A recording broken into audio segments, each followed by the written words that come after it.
The context with in the as per వీటి ప్రకారమే legal దీని ప్రకారం చేస్తారు. నేను కూడా ఆ పరిధిలోనే మాట్లాడుతున్నా. అలాగే మాట్లాడండి. నేను ఆ పరిధిలోనే మాట్లాడుతున్నా.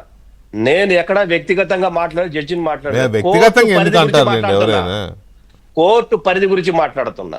ఓకే, నేను కోర్టు పరిధి గురించి మాట్లాడుతున్నా. ఇక్కడ కోర్టు పరిధి ఖచ్చితంగా కోర్టు పరిధి గురించి మాట్లాడే రైట్ ప్రతి ఒక్క పౌరుడికి ఉంటది దేశంలో. అంటే కోర్టు గురించి అసలు కోర్టు అంటే మాట్లాడకుండా ఉండాలంటారా ఏంటి? అంటే కోర్టు గురించి ఏం మాట్లాడకూడదా? డెమోక్రసీలో లేదా? కోర్టు గురించి మాట్లాడే రైట్ ఉంది, చట్టం గురించి మాట్లాడే రైట్ ఉంది, రాజ్యాంగం గురించి మాట్లాడే రైట్ ఉంది. ఇక్కడ వ్యక్తిగత క్రిటిసిజం కాదు, జడ్జిమెంట్ క్రిటిసిజం కాదు. We are discussing on the case. నేనేమంటున్నాను, కోర్టు అసలు ప్రైమా ఫేసి ఇన్వెస్టిగేషన్ లేకుండా జగన్మోహన్ రెడ్డి గారి మీద ఇన్వెస్టిగేషన్ ఎట్లా వద్దంటది?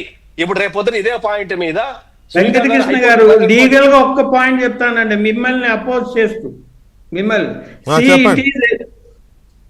It is established law.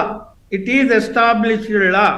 Courts cannot dictate the specific angle from which an action should be conducted or which agency must investigate the case. So you 100% established law అండి.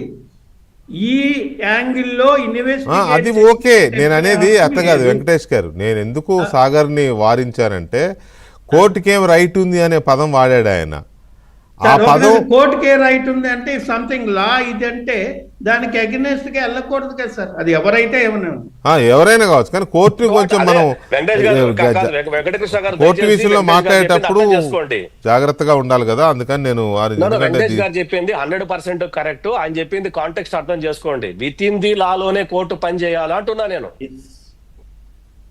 కోర్టుకు కూడా రాజ్యాంగ పరిమితులు ఉంటది. కోర్టు రాజ్యాంగ పరిమితులు ఉంటది. ఆ రాజ్యాంగ పరిమితుల లోపల మాత్రమే అన్నిటికంటే మించి, కోర్టు కంటే మించి మళ్ళీ చెప్తున్నాను నేను, ఒక వ్యక్తి ప్రాథమిక హక్కులు రాజ్యాంగంలో చాలా పవర్ఫుల్. అవునండి, నిజమే. చెప్తారు కదా, give me freedom or give me death అని కూడా అంటారు కదా. కాబట్టి ప్రాథమిక హక్కుని కాపాడాల్సిన బాధ్యత అన్ని వ్యవస్థల మీద ఉంటుంది. ఫైనల్ గా కోర్టుల మీదే ఎక్కువ ఉంటుంది కూడా ఆ హక్కు కూడా. కాకపోతే ఏంటంటే ఇక్కడ ఈ విషయంలో ఆవిడ మళ్ళీ అప్పీల్కి వెళ్తున్నారు కాబట్టి ఒక్క నిమిషం సాగర్.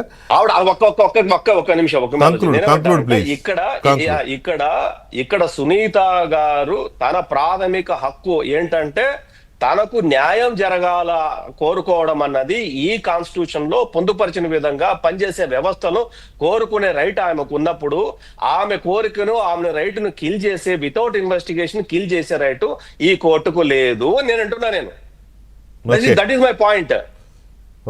ఇదే పాయింట్ మీద రేపు పొద్దున ఆవిడ హైకోర్టుకు పోయింది అనుకోండి, హైకోర్టు సడన్లీ, నేను మళ్ళీ చెప్తున్నా, హైకోర్టు సడన్లీ ఆవిడ అప్లికేషన్ ని కన్సిడర్ చేస్తుంది without proper investigation, without doing anything. You tell that ఈ పరిధిలో. ఇంకో విషయం ఒక ముక్కలో చెప్తాను.